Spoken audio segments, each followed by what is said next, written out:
Ma? Darating mo lang? Oh, yeah. Lucy, Nina, good you're both here. Meron kayong kailangan malaman tungkol kay Gab. Ang lahat ng credentials niya are fake. Pineke niyang lahat. Ay, nako, Ninong Man, hindi ako nagtataka. Kakagaling ko lang dun sa bahay ni Amanda. Yung address na mismong nakadeclare sa HR natin. And guess what? What? She doesn't live there. She never lived there. So, yung dating kaibigan ni Amanda, yun yung mismo nakatira dun sa bahay na yun. And then she said na parang si Amanda daw was just borrowing stuff from her. As in literal humihiram ng mga mamahalin na mga damit, mamahalin na sapatos, bags, mga alahas. I know, Ma, it's crazy. Why? Yeah, and then, so, I asked her for her real address. Binigay naman sa akin when I mentioned about the inheritance and all that, you know. So, saan ang address ni Amanda?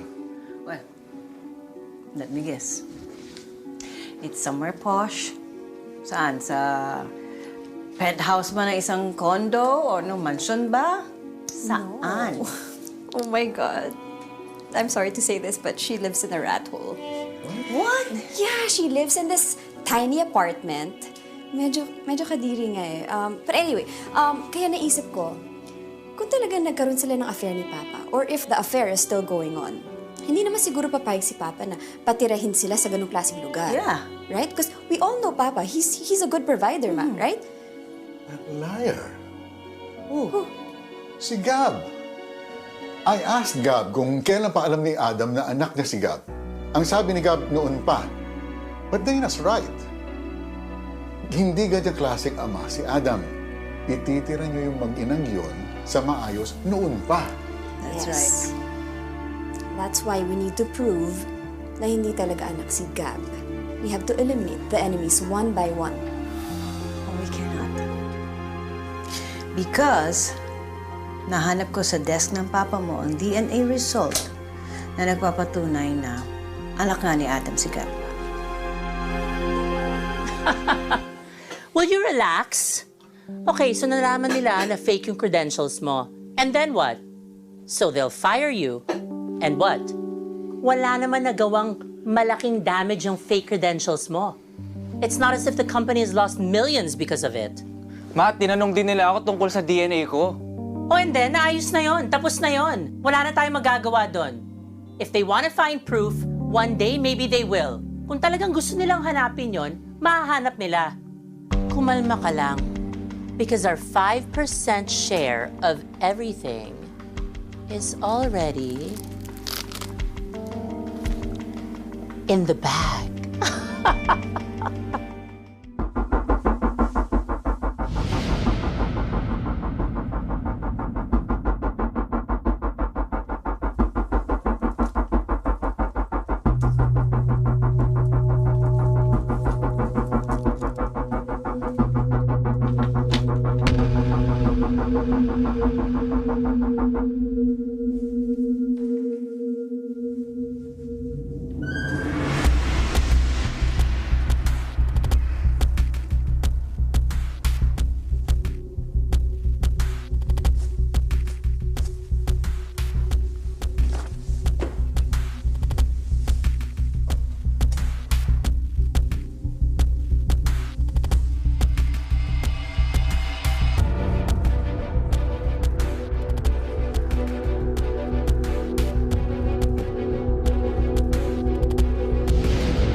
Total worth na paghahati-hatian, Attorney Marquez? Nothing's final yet. But as of now, it's close to 8.5 billion pesos. Wow. Swerte pala na maghahati-hati. Nabigyan na ba ako ng copy nito? Kasi I can't find mine. Actually, wala pa akong dinidistribute ng mga kopya. Kahit kanino, inuuna ko munang ayusin ang total worth consolidate everything first para isahan na lang. Kaya naman pala. Akala ko na wala ko yan sa akin. So, nabigyan na ba ng kopya? Hindi pa nga pala. May iba ba nakakaalam nito? Walang iba. Kayo lang. Mahirap mag-leak ito sa publiko. We're talking about billions here. My thoughts exactly. Importante talaga where you keep your copies. Saan ba ito kinatago? Sa bahay, sa opisina? Sa bahay, sa office. What, am I a suspect here? I told you, aksidente ko na nakita yan. Bakit akong dinadamay niyo dito? You can't make me a suspect here. Wala ako sa opisina nung nangyari yan. I was at the anniversary party with 800 guests. Many of whom will testify na kasama ko sila sa oras na yon. Ako pa ang nag-anunsyo sa kanilang lahat that my best friend Adam Wong had just passed away.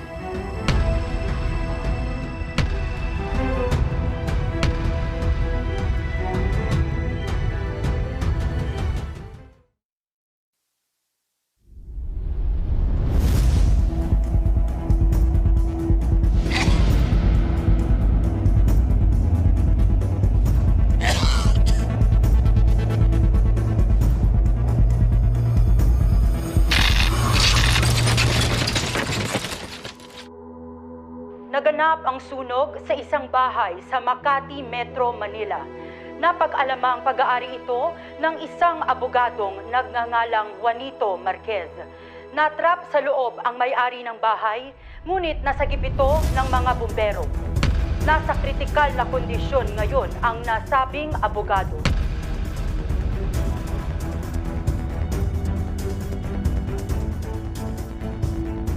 Napag-alaman na si Attorney Juanito Marquez ay ang company at family lawyer ng real estate tycoon na si Adam Wong.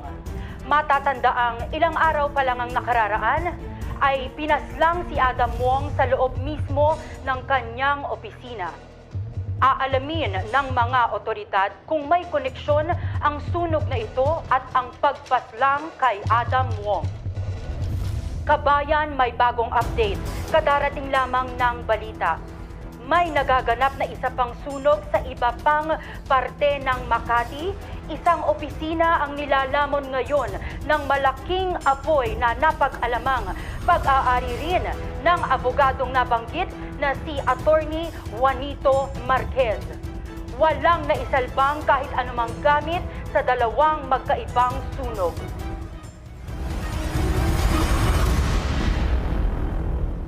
Walang nabigay na kopya ng binasang will. Ang sabi kasi, magkikita-kita daw kami para sa maayos na usapan. Masyado kasing nagalit si Auntie Lucy ng mga araw na yun eh. Ang alam ko kasi sa mga ganyang kaso, kung wala kayong makukuha o mapoproduce na original copy ng last will, babalikan lahat sa kung ano nakasaad sa batas. Na ano? May percentage sa mga paghahatian ng legal na asawa, legitimate at illegitimate children, at ilang beneficiaries. Siyempre, pinakamalaking parte na makukuha ng legal na asawa. Manny, hindi mo ba narinig yung news? Si Attorney Marquez critical. Yes, I called his office. Kasama ang kopya ng last will and testament sa mga nasunog. Pati na rin ang digital copy. Ang video ni Adam ay nasunog kasama ng cellphone ni attorney. Eh, paano yan? Anong pwede natin gawin? Baka ho pwede kayo tumistigo tungkol sa laman ng will. Andun naman ho kayo nung reading po ng last will. Isa ako sa mga beneficiaries, hindi ako mapapayagan. So, ganoon na lang yon? Mawawala na lang yung inheritance namin na parang bula? May pag-asa pa ba? Actually, meron. Kailangan ma-produce ang original copy ng last will ni Adam. Yan lang makakapagpatunay na may last will na dapat sundin. Excuse me. Excuse me? Pinagbibintangan mo ba ako? Eh, sino pang gagawa nun, Lucy? Sa lahat ng beneficiaries, ikaw ang dehado. I will pretend na hindi mo sinabi yan, ha, Manny? Wala akong alam. Okay. Ma, Ninong Manny, nakausap ko na yung legal department. Okay? Sinabi nila sa akin na since hindi na natin mariretrieve yung original will ni Papa, kailangan sumunod tayo sa batas. Ang sabi sa batas, 50% ang inheritance mapupunta dapat sa legal wife. Yun naman talaga ang dapat. Yung remaining 50%, mapupunta sa legal na anak. Meaning you, Dana. At para dun sa bastardang Gia yon, 50% na lang na makukuha mo. Lucy, walang kasalanan ng mga bata. Yung anak, hindi naman nila ginusto na... Cut the crap, Manny. Ginusto ng mga ina nila yon. Dahil noon pa lang, mapera na si Adam. At itong mga anak na to, gustong-gusto na rin nila kasi makikinabang sila. Exactly. Tsaka hanggang kailan ba nila kayang lumaban? Wala nga silang kapera-pera. Ha? Kaya tignan mo, andali. Lahat ng amin, ang bilis mapunta. Ang bilis bumalik sa amin. Kasi kung ano yung amin ni Mama, amin lang yun. Malamang nagalit si Mr. Wong. Naglabas ng baril. Tapos nagkaagawan. Then aksidenteng naiputok ang baril. Simon, nag-positive sa gunpowder test si Mrs. Estrella. Uy, pareho sila ni Mrs. Wong.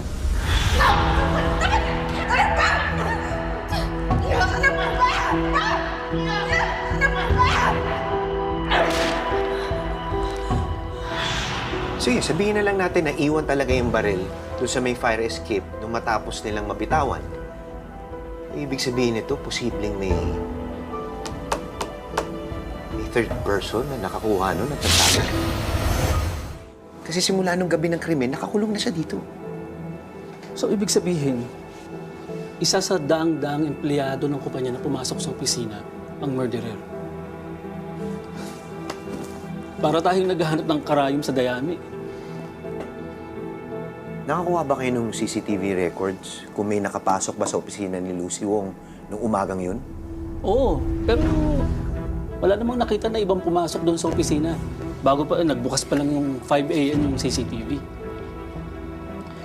So, ang ibig sabihin, naiplanta na yung baril na yan bago pa mag-alas 5 ng umaga. Paano? Eh, hindi naman nagpapapasok ang security nang hindi pa office hours. Alam mo kung sino man yan sa larin na yan, malamang nasa loob na yan ng building mula nung gabi ng krimen hanggang naiplanta niya yung baril na yan.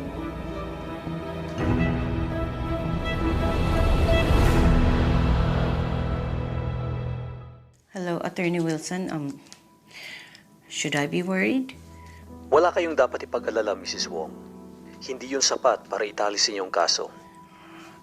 Oh, that's good to hear. Tuwagan mo na lang ako kung merong problema, ha? Ano sabi ni attorney? There's nothing to worry about. Basta kinonfirm lang nila na baril nga ng papa mo yung nakuha dito. And that meron daw possibility na mayroong ibang unidentified na person na involved sa case. Tingin ko, Ma, mas lumalaki na ang tsansa na makakalabas ka na dito. Lumabas na ang murder weapon. Oo nga. Anak, malaking tulong yun sa kaso ko. Sino kaya yung third person? Sino kaya yung hinahabol ni Lucy noon? Yun ay kung may hinahabol talaga si Auntie Lucy, Ma. Okay, so, off the hook na ba si Tita Kai? Off the hook? Of course not. We will make sure na hindi mangyayari yan. Auntie Lucy. Balik ka ng balik talaga dito, no? Sa bagay, like mother, like daughter. Singkapal ng pader yung face nyo. Alam mo ma, I think kailangan natin hipitan ng security natin dito. Kasi pati yung mga askal nakakapasok. Hindi ako pumunta dito para makipagtalo sa inyo. Pumunta ako dito para ayusin ang naiwang problema ni Papa. Yeah, I heard na comatose si Attorney Marquez. Wala ni isang kopya ng will. Tusk. Ang bilis naman maging malas ng buenas mo. Ganun talaga, pag hindi mo deserve, agad-agad na nawawala sa'yo. Ganito na lang, Gia. Wala tayong ibang magagawa kundi sumunod sa batas. Sabi nga nila, the law is the law. Meron ka pa rin naman makukuha bilang bastarda ni Adam. Yun nga lang, hindi kasing laki ng inaakala mo. Wala na rin talaga kayong magagawa. Until magising si Atty. Marquez. Until then, tumunga nga muna kayo, maghintay ng milagro, mga desperado. Hindi kami desperado. Ang desperado, sila yung mga taong nagmamanipula ng sitwasyon, makuha lang ang gusto. Expert ka dyan, di ba? Mga agaw ng asawa, anak, mana. Ano? Hindi ka pa talaga nakapag-move on? Gusto mo ulit-ulitin talaga natin? Gusto mo balik-balikan natin ang nakaraan? O sige, nang agaw ng asawa, napagbayaran ko na. Sobra-sobra pa. Nang agaw ng anak, husgado na mismo ang nagdesisyon na ibalik sa akin ang anak ko.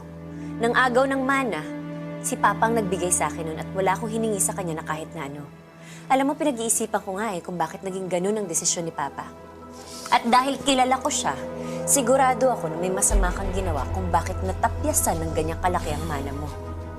Maring hindi ko alam yun ngayon, pero malalaman ko rin. Mapapahiya ka pa kaya? Or manhid ka na sa kasamaan ng ugali mo? Ano? Company email ni Papa ang kailangan natin dito. Sana matulungan niyo akong buksan to. Baka may mahanap tayo dun. Wala rin naman akong access sa company email ni Adam, Gia. Alam mo naman kung gaano kapribado ang papa mo. At isa pa, siguradong hindi pa payag si Lucy. I'm sorry. Hindi kita matutulungan. I need access sa email ni Adam. Maaring may mahalagang impormasyon doon na kailangan natin para sa investigation. I need that access ASAP. Thank you.